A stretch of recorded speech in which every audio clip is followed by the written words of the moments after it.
একবার হুজুর সাল্লাল্লাহু আলাইহি ওয়াসাল্লাম হযরত আবু সাঈদ রাদিয়াল্লাহু তাআলা আনহুকে ডেকে বললেন, বাবা আমি তোমাকে ডাকছি, যে ডাকার সঙ্গে সাড়া দাও নাই কেন? উনি ছিলেন নামাজের মধ্যে, আর নামাজের মধ্যে থেকে হুজুর পাক সাল্লাল্লাহু আলাইহি ওয়াসাল্লাম যখন আহ্বান করলেন, উনি নামাজের মধ্যে দাঁড়ায় ছিলেন। নামাজ শেষে হুজুর সাল্লাল্লাহু আলাইহি ওয়াসাল্লামের কাছে যখন গেলেন, হুজুর সাল্লাল্লাহু আলাইহি ওয়াসাল্লাম বললেন, কি ব্যাপার, আমি তোমাকে ডাকলাম, তুমি কেন আমার কাছে আসো নাই? ওই সাহাবী বললেন, যে আল্লাহর হাবিব, আমি নামাজের মধ্যে ছিলাম। হুজুর সাল্লাল্লাহু আলাইহি ওয়াসাল্লাম বলেন, আল্লাহর নবী যখন ডাকেন, আল্লাহ তাআলার আদেশ, তোমরা তার ডাকে তুমি সাড়া দাও, যে অবস্থায় থাকো না কেন। হুজুর পাক সাল্লাল্লাহু আলাইহি ওয়াসাল্লাম ডাক দিয়া বললেন, লা উআল্লিমান্না সূরাতান সূরাল আযিমাল কুরআন, আমি তোমাকে এমন একটি সূরাকে শিক্ষা দেব যে সূরাটা কুরআন মাজিদের মধ্যে সবচেয়ে দামি। আবু সাঈদ রাদিয়াল্লাহু তাআলা বললেন, বালা, হ্যাঁ রাসূলুল্লাহ, আমি শুনতে চাই। হুজুর পাক সাল্লাল্লাহু আলাইহি ওয়াসাল্লাম বলেন, ক্বাবলা তাখরুজ ফিল মসজিদ, মসজিদ থেকে বাইর হওয়ার পূর্বে আমি তোমাকে শিক্ষা দেব, আমি তোমাকে জানাবো। হুজুর পাক সাল্লাল্লাহু আলাইহি ওয়াসাল্লাম সেই সাহাবীকে এই উক্তি করে উনি অন্য একটি কাজে মনস্ক হয়ে গেলেন। ওই সাহাবী বর্ণনা করেন যে হুজুর সাল্লাল্লাহু আলাইহি ওয়াসাল্লাম মসজিদ থেকে বের হয়ে যাচ্ছেন ভাব, কিন্তু কিছুই তো বলতেছেন না, কিছুই তো বলার সুযোগও পাচ্ছি না। সাহস করে আমি বললাম, আল্লাহর হাবিব কি যেন বলেছিলেন যে মসজিদ থেকে বের হওয়ার আগে আমাকে বলবেন যে কোন সূরা কুরআন মাজিদের মধ্যে দামি। হুজুর সাল্লাল্লাহু আলাইহি ওয়াসাল্লাম বলেন, সূরাতুল ফাতিহা। কুরআন মাজিদের মধ্যে সবচেয়ে দামি সূরা হলো সূরাতুল ফাতিহা। এবং এই সূরা, এটা একটা riwayat, আরেকটা riwayatের মধ্যে আছে হুজুর সাল্লাল্লাহু আলাইহি ওয়াসাল্লাম, riwayat একই, কাছাকাছি একই, কিন্তু কিছুটা ডিফারেন্ট, কিছুটা পার্থক্য আছে বর্ণনার ক্ষেত্রে হাদিস শরীফের মধ্যে। সেখানে হুজুর সাল্লাল্লাহু আলাইহি ওয়াসাল্লাম সাহাবীকে ডাকেন, যে কি ব্যাপার, তুমি আমার ডাকে সাড়া দাও না কেন? কারণ নবীর ডাকে সাড়া দাও আল্লাহ তাআলা আদেশ করেছেন, যে অবস্থায় থাকো না কেন? বলে, আমি তোমাকে কি শেখাবো যে সবচেয়ে দামি সূরা কোনটি? আমি তোমাকে জানাবো কুরআন মাজিদের কোন অংশটা সবচেয়ে দামি। আগেরটা ছিল কুরআন মাজিদের মধ্যে কোন সূরাটা সবচেয়ে দামি, এটা হলো কোন অংশটা সবচেয়ে দামি। বললেন যে হ্যাঁ, আমি শুনতে চাই। হুজুর সাল্লাল্লাহু আলাইহি ওয়াসাল্লাম বলেন, সূরা ফাতিহা এবং সূরা বাকারার শেষ অংশ, যেটা আমরা জানি আমানার রাসূলু বিমা, সূরা বাকারার শেষ অংশ আর সূরা ফাতিহা, এই দুই অংশটা কুরআন মাজিদের মধ্যে সবচেয়ে দামি।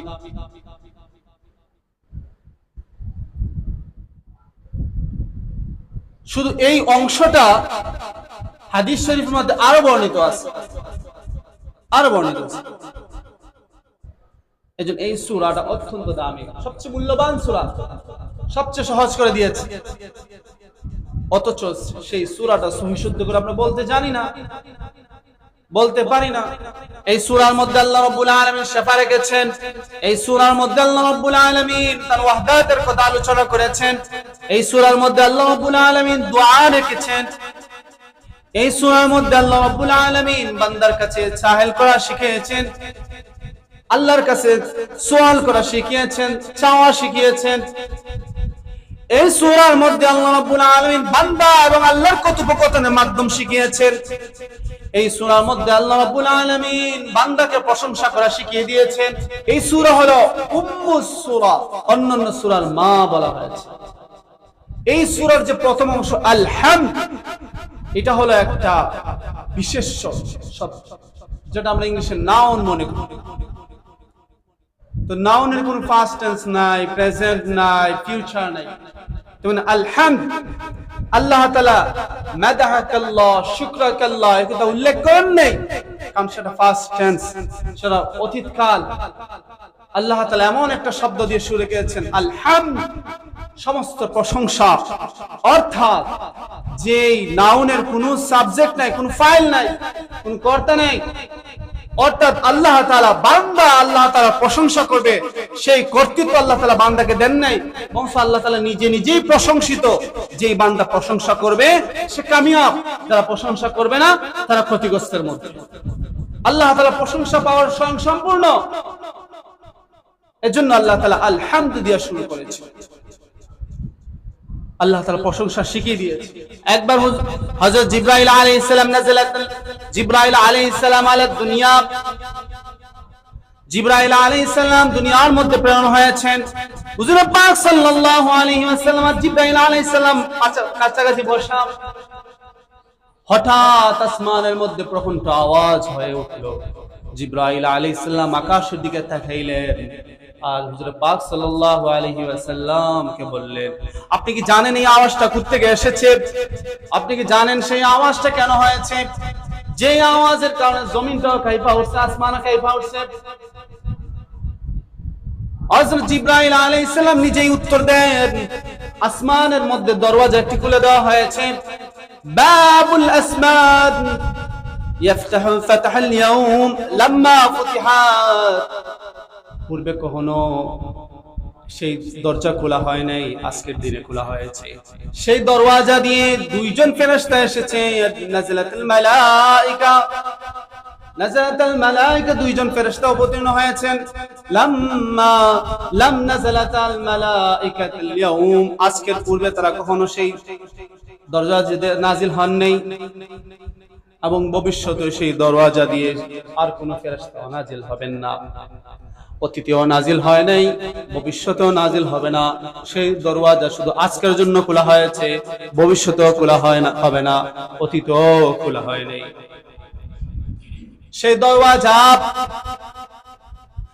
দরওয়াজা দিয়ে দুইটি নিয়ামত আপনাদের জন্য নিয়ে আসা হয়েছে, আপনার জন্য উপহার নিয়ে আসা হয়েছে।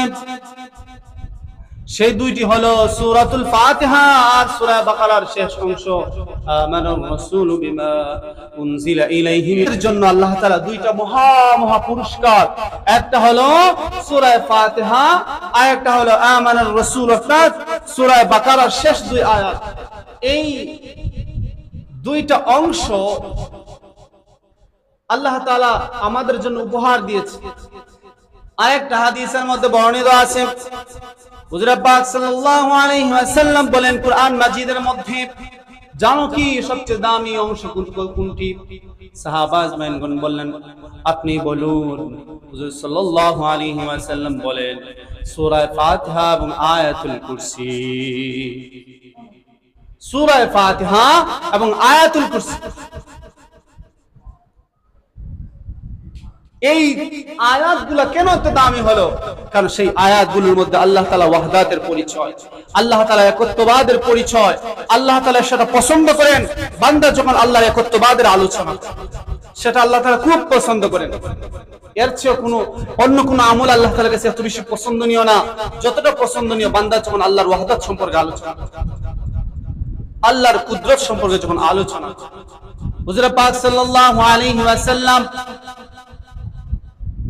সাহাবা আজমাইনদেরকে এভাবে হাতে ধরে ধরে শিখিয়ে দিয়েছেন, সূরা ফাতিহা শিখিয়ে দিয়েছেন, আয়াতুল কুরসি শিখিয়ে দিয়েছেন। আমানা রাসূলু বিমা উনজিলা ইলাইহি। মৃত্যুর সময় ইবলিস মানুষদের ধোঁকা দেওয়ার জন্য বিভিন্ন প্রকার সিস্টেম, বিভিন্ন ক্লাসিক্যাল ভাবে কিছু শয়তান আমাদের জন্য সেট করে দিয়েছে। একদল শয়তান শুধু নামাজের মধ্যে ডিস্টার্ব দিবে, নামাজের খুশু নষ্ট করার জন্য। আরেক দল শয়তান আমলকে নষ্ট করার জন্য, ইখলাসকে নষ্ট করার জন্য তারা ব্যস্ত থাকবে। আরেক দল শয়তান মৃত্যুর সময় ঈমানকে নষ্ট করার জন্য তারা নিয়োজিত থাকে। আরেক দল শয়তান কবরের মধ্যে গিয়ে সওয়াল জবাবের মধ্যে তারা ঝামেলা পাকানোর জন্য তারা নির্ধারিত। নাউজুবিল্লাহ বলবেন না, কত ভয়ঙ্কর ব্যাপার সেবা। দাফন করার পরেও কবরের মধ্যে গিয়েও একদল শয়তান সওয়াল জবাবের মধ্যে ধোঁকা দেয়। আল্লাহ তাআলা এই শক্তিও তাদেরকে দিয়েছে। মৃত্যুর সময় ধোঁকা দেওয়ার জন্য আরেক দল শয়তান নিয়োজিত। লাশ দাফন করার পর সূরা বাকারার শেষ 2 আয়াত যারা তেলাওয়াত করবে, উল্লেখ আছে, বর্ণিত আছে যে লাশের সাথে সাথে সেই শয়তানকেও দাফন করে দেওয়া হবে, সেই শয়তানও মৃত্যুবরণ করবে। অর্থাৎ মৃত্যু সজ্জায় সরখাত অবস্থায় একদল শয়তান আমরা ডিস্টার্ব দিব। সেই সময় ঈমান নিয়ে যাওয়া আমাদের জন্য আল্লাহ তাআলার কাছে সাহায্য চাওয়া ছাড়া কোনো উপায় নেই। দাফন হওয়ার পরেও একদল শয়তান আমাদেরকে ডিস্টার্ব দিব, সেই সময়ও আল্লাহ তাআলা আমাদেরকে সহজ বাতলায় দিয়েছেন। কি সেটা?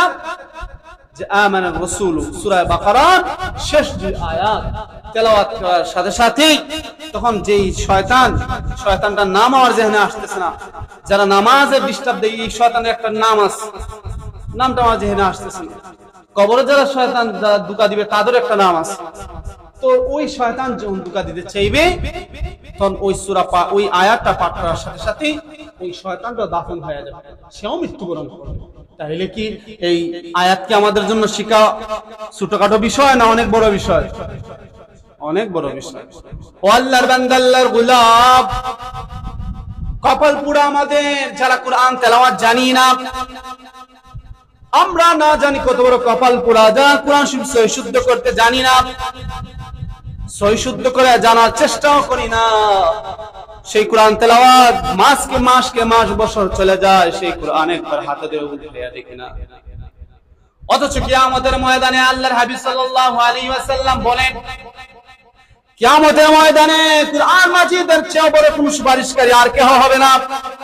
সে এমন সুপারিশকারী যার সুপারিশ কবুল করা হবে, এমন সুপারিশকারী যার সুপারিশ কখনো বৃথা হবে না, এক চুলও নড়বড় হবে না।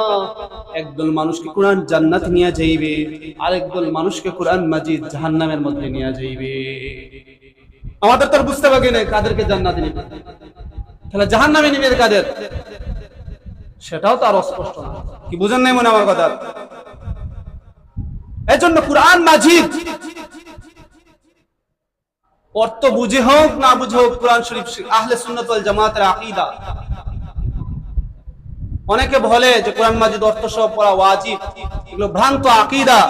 আহলে সুন্নাত ওয়াল জামাতের আকীদা হলো কোরআন মাজিদ অর্থ সহ পড়ুক, অর্থ না বুঝে পড়ুক, সে সওয়াবের অন্তর্ভুক্ত হবে। বুঝে আসছে? এজন্য কোরআন মাজিদ আহনাফের মতে যে 2 মাসে হইলো এক খতম, কেউ কেউ বলেন 40 দিনে এক খতম, কেউ কেউ বলেন 7 দিনে এক খতম। তারপরে অন্তত হইলেও অল্প অল্প 1 আয়াত 2 আয়াত হইলেও আমরা তেলাওয়াত করব তো ইনশাআল্লাহ, করব ইনশাআল্লাহ। কোরআন মাজিদের মধ্যে আল্লাহ তাআলা কি পরিমাণ নিয়ামত রেখেছেন। কোরআন মাজিদের মধ্যে আল্লাহ রাব্বুল আলামিন উম্মতের শিফা রেখেছেন। ওয়ানুনাজ্জিলুল কুরআন মা হুয়া শিফা, সেই কোরআন আল্লাহ তাআলা উম্মতের জন্য শিফা হিসেবে নির্ধারণ করেছেন। সেই কোরআনের মধ্যে সায়েন্টিফিক আল্লাহ তাআলা নির্ধারণ করে দিয়েছেন, সৌরজগৎ আল্লাহ তাআলা উল্লেখ করেছেন, আল্লাহ তাআলা ভূজগতের তত্ত্ব দিয়েছেন। সেই কোরআন মাজিদের মধ্যে আল্লাহ তাআলা সিয়াসত, পলিটিক্যাল পদ্ধতি আল্লাহ তাআলা শিখিয়ে দিয়েছেন, রাষ্ট্র পরিচালনার পদ্ধতি শিখিয়ে দিয়েছেন, সংসার চালানোর পদ্ধতি শিখিয়ে দিয়েছেন। সেই কোরআন মাজিদের মধ্যে আল্লাহ তাআলা একটা কমপ্লিট, একটা পরিপূর্ণ জীবন ব্যবস্থা বাতলায় দিয়েছে। আর যদি আমি মনে করি কোরআন শুধু তেলাওয়াতের মধ্যে সীমাবদ্ধ, কোরআন মাজিদ শুধু মোল্লা মুন্সি মসজিদ মাদ্রাসার মধ্যে যে সীমাবদ্ধ, তাহলে আমি ধোঁকার মধ্যে পড়ে আছি, তাহলে আমি শয়তানের ধোঁকার মধ্যে, নফসের ধোঁকার মধ্যে পড়ে আছি। কারণ আল্লাহ রাব্বুল আলামিন সেই জমিনকে সৃষ্টি করেছেন, এই আসমানকে সৃষ্টি করেছেন, উম্মতকে সৃষ্টি করেছেন, বান্দাকে সৃষ্টি করেছেন, আর সেই কোরআন দিয়ে আল্লাহ তাআলা হেদায়েতের রাস্তা বাতলে দিয়েছেন। যারা ধরবে তারা কামিয়াব, আর যারা ধরতে পারবে না তারা নাকাম, ধ্বংসের মধ্যে। বুঝাইছে? কোরআন মাজিদ শুধু মসজিদ মাদ্রাসার মধ্যে সীমাবদ্ধ না। এই সূরা শিফা, একবার এক সাহাবী সফর দিয়ে যাচ্ছিলেন, পথিমধ্যে এক ইহুদি অসুস্থ সর্দার ছিল। সাহাবী সূরা ফাতিহা পাঠ করে তাকে ফুঁক দিলেন, সে সুস্থ হয়ে গেল। ওই ইহুদি সর্দার ওই সাহাবীকে 40টা ভেড়া অথবা দুম্বা ওই সাহাবীকে দান করেন, হাদিয়া দেন। ওই দুম্বা নিয়ে মদিনা মুনাওয়ারায় আসলেন। ওই সাহাবী এসে বললেন, আল্লাহর হাবিব, আমি সূরা ফাতিহা ফুঁক দিয়ে আমি ওই ব্যক্তি সুস্থ হয়েছে ফুঁক দেওয়ার মাধ্যমে, এখন তার দেওয়া হাদিয়া আমার গ্রহণ করা যাবে কিনা? আল্লাহর হাবিবের জবাবটা শুনুন।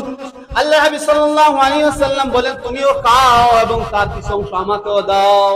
সুবহানাল্লাহ। এর মানে কি? সেটা হারাম নয়, বরং সেটা মুবাহ, সেটা মুবাহ। এই হাদিস দ্বারা যারা কবিরাজ ফুফাদের হাদিয়া নেওয়ার ব্যাপারে এইটার দলিল দেন, আমরা দেব, আমরা দেওয়ার চেষ্টা করব, কিন্তু এটা এমন না যেটা বাধ্যতামূলক, সেটা বাধ্যতামূলক। ফু দেওয়ার জন্য নিয়ে আসবো, দিতেই হবে এমন তো না। তবে হ্যাঁ, তবে আমরাও সূরা ফাতিহা দিয়ে যখন দেখা যায় ছোট বাচ্চা রাত 2টা হয়ে গেছে, হুজুরের কাছে আইতাম পারি না, আমি আসলে দোকানদার তো আইতাম পারি না, তখন কি তা করো? তখন সূরা ফাতিহাটা পুরো ফু দেই।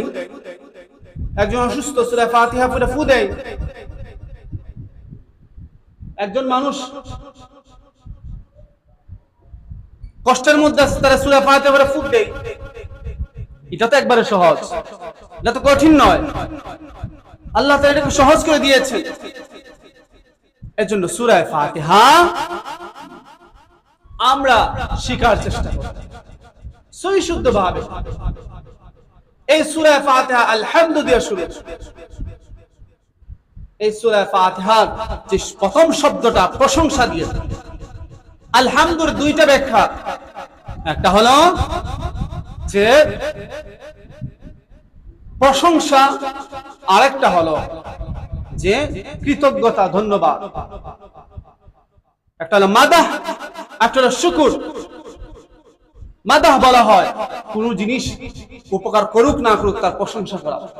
একজন মানুষ একটা ভালো পারফরমেন্স করছে, হ্যাঁ আলহামদুলিল্লাহ লোকটা ভালো, দক্ষ ভালো, এটা হলো তার প্রশংসা করা। আরেকটা হলো যে ধন্যবাদ, আপনার প্রতি কৃতজ্ঞ ওই ব্যক্তির কাছে যে আমাকে উপকার করে, ওই ব্যক্তি কৃতজ্ঞতা জানানো। আলহামদুলিল্লাহ দুইটা মানা, মাদাহ আর শুকর, দুইটা। কিন্তু আল্লাহ রাব্বুল আলামিন দুইটার সংমিশ্রণে আল্লাহ তাআলা আলহামদ উল্লেখ করেছে, এবং সেটা প্রেজেন্ট, বর্তমান, সবসময় বর্তমান, অতীত, বর্তমান, ভবিষ্যৎ, সর্বাবস্থায়, অর্থাৎ সর্বাবস্থায় আল্লাহ তাআলা প্রশংসার প্রাপ্য। বুঝাস? কুরআন মাজিদ কত সুন্দর, কত সুস্পষ্ট, কত মজা লাগে এই সমস্ত আলোচনা করতে এবং শুনতে। কুরআন মাজিদ নিয়ে যতই আলোচনা হোক, কুরআন মাজিদ নিয়ে যতই তেলাওয়াত হোক, যতই করা হয় ততই মজা লাগে, ততই স্বাদ লাগে। কুরআনের মানা কত সোজা, আল্লাহ তাআলা সহজ করে দিয়েছে। সাধারণ মানুষও কুরআনের মানা জানতে পারে। তাফসীরে ইবনে কাসির, তাফসীরে মারিফুল কুরআন আমরা সাধারণভাবে বাসার মধ্যে রাখতে পারি। আমার সন্তানরা এগুলো তরজমা দেখুক, এগুলো আমাদের জন্য একবার সহজ। তাফসীরে মারিফুল কুরআন, হাদিস রিয়াদুস সালিহিন ঘরের মধ্যে রাখি, বাংলা তরজমাটা রাখি। তাফসীরে মারিফুল কুরআন তো উর্দু, এটা বাংলা সরাও আছে। তারপরে তাফসীরে আরো বিভিন্ন তাফসীর আছে, তাফসীর আনওয়ারুল কুরআন, একবার সহজ ভাষায় এগুলো রাখি। কুরআন এগুলো রাখার চেষ্টা করি। আমার ঘরের মধ্যে টেলিভিশন আছে, ডিশ লাইন আছে, ওয়াইফাই আছে, সবই আছে। কুরআন মাজিদ নাই, হাদিসের সিরাত নাই, আমলের কিতাব নাই, তরজমা নাই। কত আফসোস আমাদের জন্য, কত আফসোস আমাদের জন্য। এজন্য আমাদেরকে উচিত যতটুকু জানার উলামায়ে কেরামের সহবতে তাকে এগুলো জানার চেষ্টা করা। বুঝাস যে হুজুর কোন কিতাবটা আমি রাখতে পারি, আলেমদেরকে জানার চেষ্টা করব। নিজে থেকে কোনোভাবেই সম্ভব না। ফিতনার জামানা, ফিতনার জামানা, এই ফিতনার জামানায় নিজের আমল আখলাক বাছার জন্য একজন জানলেওয়ালার সান্নিধ্য থাকা ছাড়া আমার ঈমান আমল নিয়ে বাঁচা অসম্ভব। আল্লাহ তাআলা আমাদেরকে সহি বুঝার তৌফিক দান করুক। আল্লাহ তাআলা আমাদেরকে আমল করার তৌফিক দান করুক। ওয়া আখিরু দাওয়ানা